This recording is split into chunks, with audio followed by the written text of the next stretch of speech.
¿Qué tal? Buenas tardes. Comenzamos Valencia en Abierto. Lo hacemos una semana nueva, una semana en la que vamos a estar muy pendientes sobre todo de eso que va a ocurrir el miércoles en el corazón de Valencia. Uno de esos momentos importantes durante el año. Hablamos del besamanos de la Virgen en este mes de mayo que continúan las celebraciones. Además, hablaremos también de actualidad y de cultura, porque son muchas las actividades que empiezan a solaparse en la agenda valenciana. Y como no, pendientes también del cine y de esa fiesta del cine que llegará a final de mes. Mucho que contarles. Comenzamos semana, comenzamos Valencia en Abierto.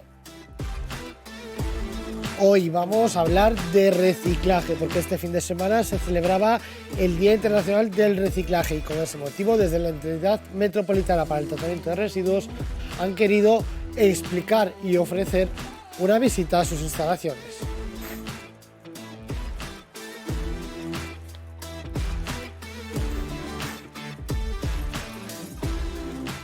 El actor alicantino Aaron Cobos visitará esta tarde Valencia en Abierto. Con él hablaremos sobre su reciente galardón de los premios Thalía y también sobre cómo es trabajar con Antonio Banderas. Hoy en Valencia en Abierto, Aaron Cobos.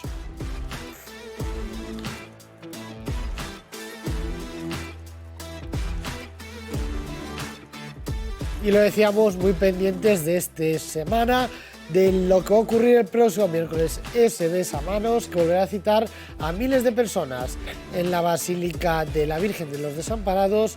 Comenzará a las 7 de la mañana.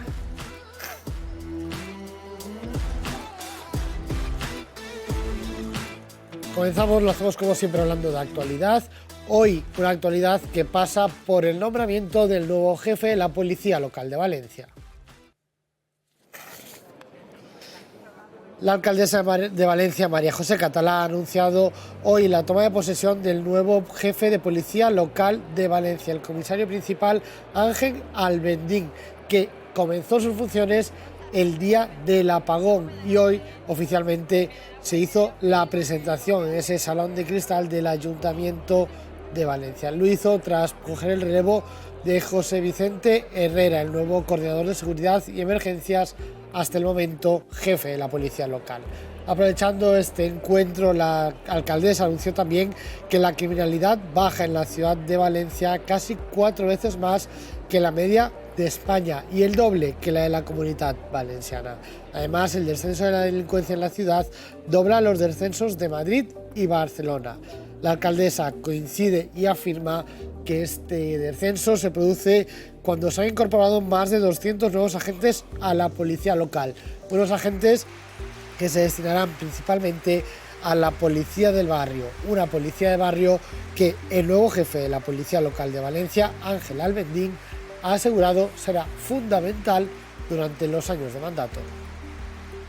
Ángel va a abordar en su trayectoria retos que tiene la policía local sobre cómo aplicar la inteligencia artificial y la tecnología a la prevención y sobre todo a la simulación. Creo que él es un experto en tema de tecnología que va a venir muy bien a la policía local de Valencia, pero también lo es en materia de proyectos europeos. Él impulsó en su día la creación de los proyectos europeos en la policía local de Valencia. Somos una de las policías locales de España que mejor funciona en tema de proyectos europeos. Tenemos un chatbot que funciona muy bien para prevenir la violencia de género. Tenemos otros proyectos que vamos a poner ahora en marcha, como por ejemplo el tema de la simulación en tema de catástrofes naturales.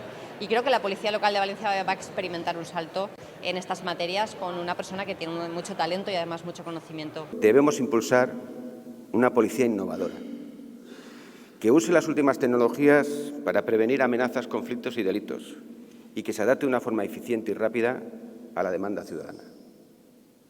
Una policía próxima, donde la policía de barrio sea una pieza clave, creando un canal bidireccional de información para prevenir y solucionar los problemas de los vecinos en una sociedad multicultural como es Valencia. Una policía que promueva la cooperación internacional para fomentar el I+D y crear nuevos servicios y soluciones para un mundo que es muy complejo. Y por último, para dar un paso más allá de la policía, del modelo de la policía preventiva, debemos ir al modelo de la policía prospectiva, donde la inteligencia artificial toma un papel relevante para permitir detectar amenazas y conflictos antes de que emerjan. Y durante esta mañana la concejala de Turismo, Paula Llobet, presentaba cómo han sido las cifras durante los primeros meses del año y también la nueva campaña turística que acompañará a la marca de Valencia durante los próximos meses. Valencia ha dado un paso en firme hacia el futuro turístico con la presentación de la campaña Destino Valencia 2025. La concejala de Turismo, Paula Llobet, ha expuesto un primer balance del año y ha detallado el plan para consolidar la recuperación del sector. Bueno, Valencia se ha recuperado tras la Dana, estamos ya en una senda de crecimiento, los datos son mejores que el año 2023, que fue el segundo mejor año de la historia de esta ciudad.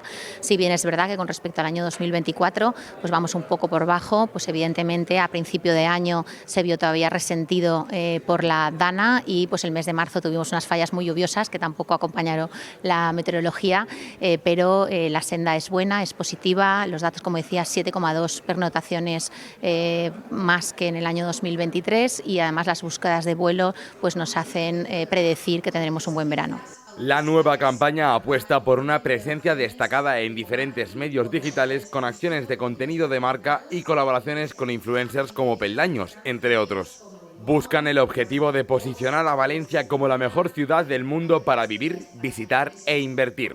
Y el objetivo es efectivamente situar a Valencia como destino urbano líder del Mediterráneo, pero también sostenible y auténtico. Es una campaña que está basada en nuestro estilo de vida. Lo que queremos es que nos busquen los viajeros, que buscan la cultura, que buscan la gastronomía de kilómetro cero, que buscan el deporte, que buscan la música, que sean además pues respetuosos con nuestro medio ambiente, respetuosos con nuestro patrimonio y que lo que hagan es pues poner en valor esa autenticidad de la vida de la ciudad de Valencia. Durante su intervención, Llobet ha insistido en la importancia de atraer un turismo de calidad, sostenible y comprometido con los valores de la ciudad. También ha puesto el foco en el turismo de congresos y ha anunciado la creación de un software que permitirá clasificar los eventos que se celebren en Valencia. Bueno, pues nosotros siempre decimos que más no es mejor. Nosotros no queremos más turistas, sino que queremos turistas de mayor calidad y más comprometidos y, por tanto, el reto es ser capaces de elegir al turista que nos visita y hacer promoción en aquellos destinos y con aquel viajero que creemos que es positivo en la ciudad, porque, como decía, pues tiene un alto poder adquisitivo, que tiene un impacto económico positivo, pero además es respetuoso, se integra con nuestras fiestas, con nuestras tradiciones, con nuestro patrimonio y, por tanto, bueno, pues es en global positivo para la ciudad. La concejala ha defendido una gestión basada en datos reales, destacando la necesidad de medir incluso el impacto de los cruceros. Además, ha subrayado que las cifras actuales ya superan las del año pasado. Con inversión, nuevas estructuras y una oferta cultural y deportiva en crecimiento, Valencia se prepara para una temporada turística prometedora.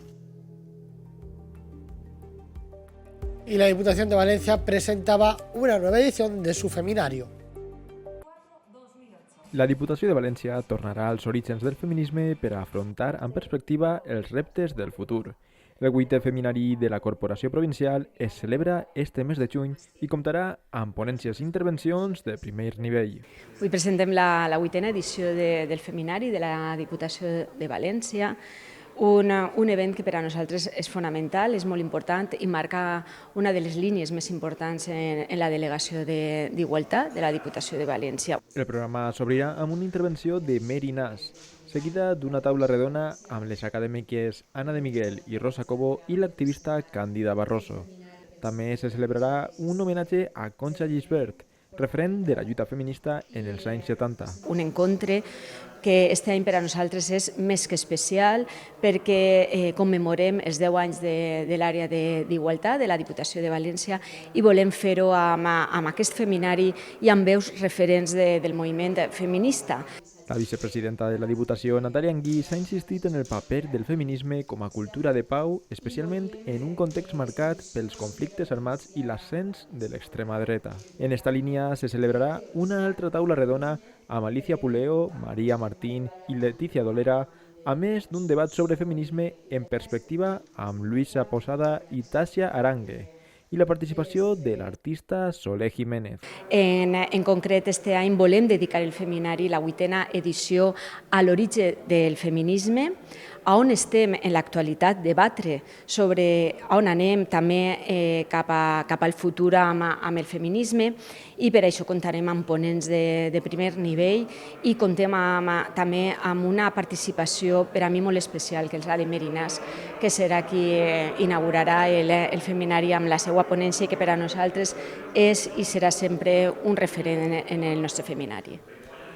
El Feminari conclourà amb la commemoració del 10è aniversari de la Delegació d'Igualtat de la Diputació de València i tindrà lloc el divendres 27 de juny en el Centre Cultural La Petxina.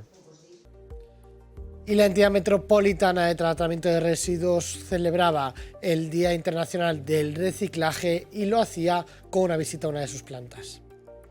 Estamos en la planta de tratamiento de residuos municipales de Manises, donde hoy la EMTRE ha organizado una visita para los medios con el objetivo de mostrar cómo se trabaja, qué pasa con los residuos que llegan desde el contenedor gris y que no deberían llegar porque debería separarlo la ciudadanía, y también concienciar a todo el pueblo de lo importante que es reciclar en el mundo actual para que el planeta no llegue al colapso. Con esta iniciativa, la Entidad Metropolitana para el Tratamiento de Residuos ha querido acercar a los medios el trabajo que se realiza en una de las plantas clave del área metropolitana de Valencia. Cada día se reciben toneladas de residuos procedentes de municipios muy diversos, desde grandes ciudades como Valencia hasta pueblos pequeños como Llocnou. Todo ese material llega desde el contenedor gris, el más problemático de todos, porque está lleno de errores de separación.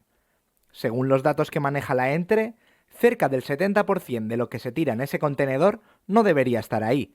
Plásticos, papel, cartón o textiles que deberían haberse separado correctamente desde los hogares.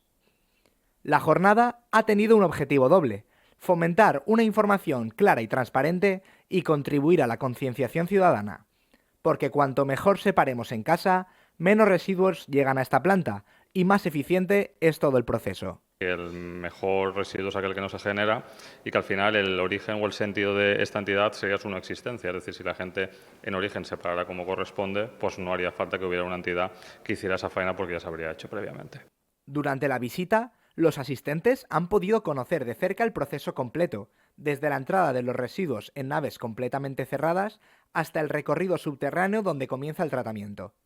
Un proceso técnico, riguroso y lleno de fases donde cada profesional y cada máquina cumplen un papel clave. Aquí lo que llega es la fracción resto del contenedor gris, no obstante nos viene una gran cantidad de fracción orgánica que es la que dedicamos a compostar y hacer bioestabilizado para su uso agrícola, y por otro lado intentamos recuperar todos los envases que no deberían de venir porque es para fracción resto el contenedor gris, pero como vienen los recuperamos aquí, llámese botellas de agua PET, llámese PEAD, aluminios, férricos, cartonajes.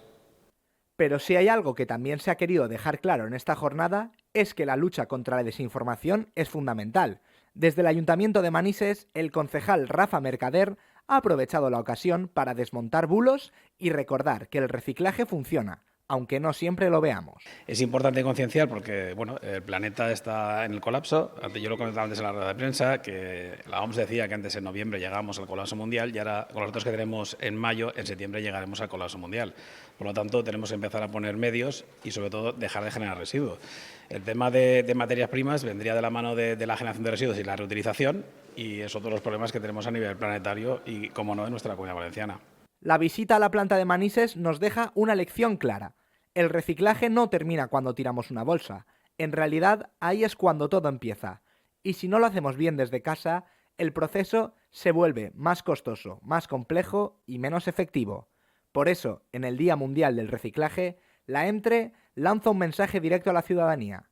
Separar bien los residuos es un pequeño gesto que multiplica su valor cuando lo hacemos todos. Y abrimos ahora la ventana a la cultura, y hoy vamos a hacerlo hablando primero de un libro, una presentación de una obra que tuvo lugar hace unas semanas en Valencia y que hoy queremos conocer en Valencia en Abierto. Para eso tenemos esta tarde con nosotros a María José Monteagudo, ella es la coordinadora de esta obra, Psicólogas Pioneras, Historia de Ciencia, Feminismo y Compromiso Social. María José, buenas tardes. Hola, buenas tardes. Bueno, lo decíamos, una obra que presentabais hace unas semanas. ¿Cómo nace este libro? Este proyecto. Bien, este proyecto surge en principio como un proyecto personal que ha ido abriéndose. Yo he sido profesora de Historia de la Psicología en la Universidad de Valencia y desde que daba las clases notabas que realmente la historia que estabas dando no era una historia completa, estaban faltando toda una serie de referentes femeninos, sobre todo en una carrera donde el gran porcentaje van a ser alumnas y evidentemente faltaban porque son mucho más costosas de poder adquirir esas incorporaciones o colaboraciones de autoras, puesto que muchas veces aparecen como colaboradoras, aparecen como ayudantes y sus aportaciones se pierden un poco en los márgenes. Por eso ha sido interesante este proyecto abrirse. Hemos tratado no solamente de aquellas autoras de la psicología española, sino también de otras latitudes, de Latinoamérica, de Estados Unidos, incluso de Japón, donde hemos podido comprobar que realmente las resistencias que encontraron las mujeres fueron las mismas en cualquiera de esas latitudes. Se encontraron con unas importantes resistencias que venían en parte justificadas por el patriarcado del momento, que marcaba ese límite a la educación superior de las mujeres y que en base a esa inferioridad intelectual de inicios del siglo XIX, pues muchísimas de estas mujeres vieron dificultado su acceso a los estudios superiores.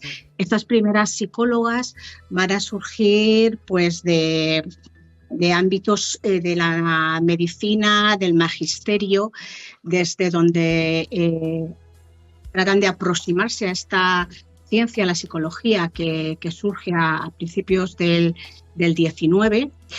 Va a haber mujeres que se aproximan, por ejemplo, al psicoanálisis y en un principio son pacientes, son tratadas por los grandes psicoanalistas de la época y después se ve cómo su papel pasa de pacientes a terapeutas y luego incluso a teóricas del propio psicoanálisis, con lo cual la evolución que realizan es de gran importancia.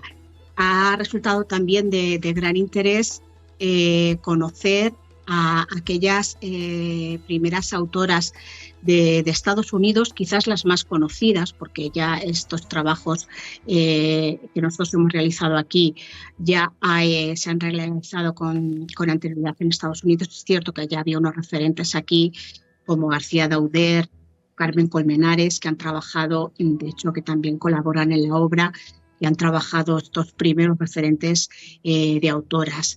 Y yo me centraría también en lo que es el subtítulo, que nos habla de historias de ciencia, feminismo y compromiso social, porque realmente se ha querido destacar ese aspecto de estas mujeres, es decir, no presentarlas como víctimas de la historia, sino más bien como coprotagonistas de la historia, aunque ha habido que escarbar más para poderlas situar en el papel que les corresponde. Además, vemos que muchas de ellas tienen un gran compromiso con el feminismo, que surge en un momento temporal muy, muy cercano y, por lo tanto, muchas de ellas van a seguir también el movimiento feminista y de compromiso social, porque además van a ser mujeres que dentro de los ámbitos que se les permite poder empezar a trabajar y a colaborar, digo que se permite porque había determinados ámbitos que estaban, digamos, ya ocupados por los psicólogos hombres, pero el ámbito social va a ser un ámbito donde las mujeres van a poder expandir su trabajo, no solamente como terapeutas, sino también en penitenciarías, en ámbitos del trabajo, en ámbitos incluso que tenían que ver con la atención a menores, es decir, van a ser las primeras mujeres que van a tratar el tema del tutelaje desde psicología a menores. y en la psicología educativa y también la psicología terapéutica, no solamente en el psicoanálisis, sino también en el conductismo, también en el humanismo. María José, nos decías muchas veces una de las dificultades que os encontrasteis a la hora de llevar a cabo este proyecto era acceder a esa información. Hablábamos de coautoras, otras veces eran textos o trabajabais con textos poco referenciados o no referenciados. Esto provocó que el proyecto se complicase mucho en su desarrollo. ¿Cómo fuisteis matizando y sobre todo descubriendo, ¿no? Toda esta parte que no se veía? La metodología que se ha tenido que seguir, pues no se ha podido quedar simplemente en determinadas búsquedas bibliográficas porque evidentemente había documentos que se perdían. Entonces se ha ampliado esa metodología y hemos tenido que ir buscando desde fotografías que nos podían dar un indicio de la participación de las mujeres en esos ámbitos. Por ejemplo, con una fotografía sobre la participación de las mujeres en el tercer Congreso Psicoanalista, pudimos determinar con esa fotografía, en base a esa fotografía, ir identificando las diferentes mujeres protagonistas y a partir de ahí poder incluso obtener sus nombres completos, porque en muchas ocasiones las iniciales no permitían saber si se trataba de hombre o de mujer. Y todo esto pues ayudadas también de bibliografía secundaria, siguiendo a con quién estaban firmando para poder hacer luego una búsqueda para poder ir delimitando sus aportaciones concretas. En el caso de Estados Unidos, por ejemplo, se encuentra la casuística de que hay una diferencia entre el apellido de soltera al apellido de casada. Entonces esto también dificultaba a veces poder obtener las publicaciones de estas mujeres. En el caso de la psicología española, quizás por la cercanía y por el idioma, pues también se ha seguido otras técnicas como las entrevistas orales a aquellas, por ejemplo, discípulas de estas mujeres que han podido dar fe del trabajo realizado por ellas e incluso hacernos llegar alguna publicación. También de determinados recortes de prensa de la época que daban indicación de cómo habían colaborado o trabajado estas mujeres. Incluso por los pasaportes que permitían, en el caso de las mujeres españolas, en el caso de Mercedes Rodrigo, cómo emigran cuando se produce la guerra civil y hay una grandísima emigración científica, emigran a países de Latinoamérica. Y a partir de ahí, luego, las publicaciones posteriores que se han hecho sobre ellas, de algunas de ellas que afortunadamente han podido tener un seguimiento, como el caso de Mercedes Rodrigo en España, Amanda Labarca en Chile, Regina Lago aquí en España, pero luego también marcha a México. Y en ese seguirles la pista, ¿no? De alguna forma seguir la pista por algún Sabina Spielrein, por ejemplo, es el caso de una psicoanalista que incluso su historia ha saltado a las pantallas de cine. Que yo cuente, al menos hay 2 películas que trabajan el tema de la relación de Sabina Spielrein con Carl Jung o con Freud, y se pudo trabajar a esta autora a raíz de que en el año 97, en unas excavaciones que se realizaron en un hotel en Austria, se pudo localizar un baúl de una serie de cartas, porque ahí se alojaba anteriormente un instituto de psicología, de una serie de cartas que eran las cartas de Sabina Spielrein con Freud y con Jung, que daban muchísima información, no solamente de las relaciones entre, o cómo se extralimitaban las relaciones entre terapeuta y paciente, sino también de sus aportaciones, de sus escritos. por ejemplo, del efecto sobre el impulso a la pulsión de muerte, que luego después desarrollará Freud, y cómo vemos cómo unos años antes Sabina Spielring ya está hablando de ello. Es cierto que luego Freud lo indica en su posterior publicación, pero quizás sin darle el protagonismo suficiente. Esto en la historia, en la historiografía, que es realmente el arte de hacer historia o la metodología para bucear en la historia, se da el conocido efecto Matilda, que consiste en que,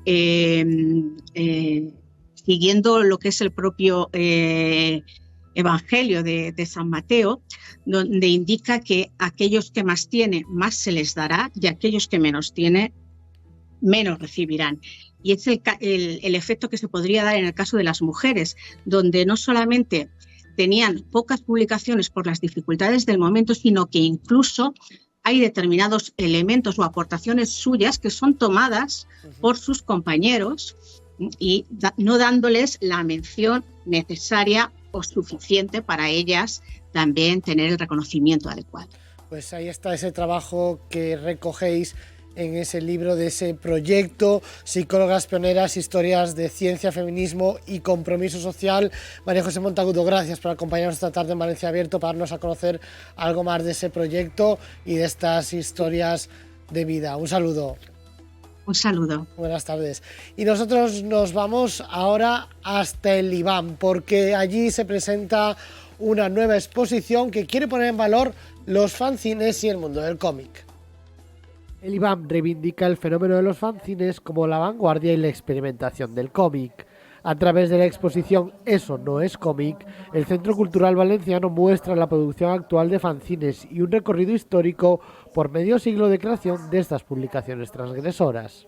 Por un lado, recoge lo que ha estado sucediendo en el ámbito del fanzine en los últimos 5 años, ¿no? de la mano de 44 creadoras y creadores, pero a la vez ofrece todo un recorrido también de esos 50 años del fanzine en España, desde los años 70 hasta la actualidad, y especialmente contando con nuestra propia fanzinoteca, que contamos con un acervo de 4.000 ejemplares. Fuimos la primera fanzinoteca en España, somos una de las más importantes en Europa, hay una también en Italia, hay otra en Angoulême, en Francia, el Archivo La Fuente también cuenta con una importante fanzinoteca, pero el IBAM fue el primero y está además abierta a investigadores e investigadoras, siguiendo también esa línea del museo como instituto.